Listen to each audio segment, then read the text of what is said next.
Have you ever found yourself in the middle of a screaming tirade at your loved one for something so small as not loading the dishwasher or leaving the toilet seat up? This can make you feel neurotic, embarrassed, and guilty. Not to mention it causes hurt feelings that are unnecessary and tension in your relationships. If the only way out of uncomfortable feelings is through them, how do we notice them festering and head them off before we give ourselves even more problems by overreacting to undeserving events? Is there any way to proactively address our feelings so that we can nurture ourselves and protect the relationships that are most important to us? I'm Dana Hicks, a licensed clinical mental health counselor, and I have a 6-step process you can use to regularly nourish yourself and safeguard the relationships that are most important to you. So step number 1 is the container. So find a private space where you can be alone and a comfortable seat in a chair or on the floor, or wherever you're comfortable. Close your eyes or look at a spot on the floor in front of you. Take 3 deep breaths. And while you are doing this, think about if you are a container of all the feelings that you could possibly feel. What would be coming up for you right now? And just notice.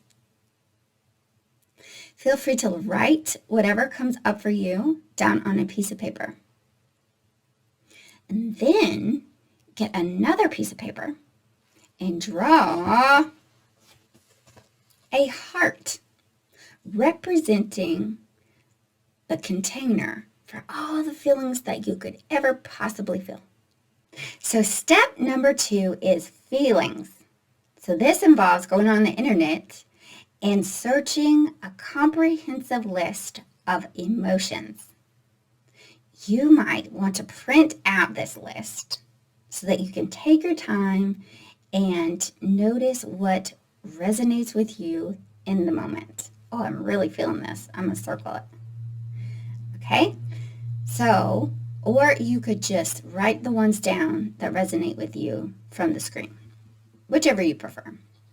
Then try to come up with 3 to 5 different emotions.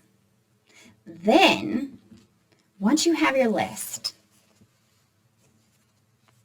write your emotions on the side of the heart. 1, 2, 3, 4, 5. Okay? So step number 3 is the colors.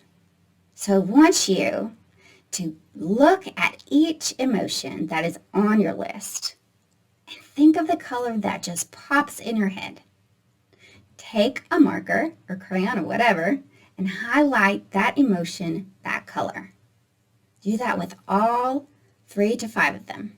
So step number 4 is the amount of feeling that you are feeling. So it might be the intensity, how much of your heart is taken up by that feeling. So I'll show you what I mean.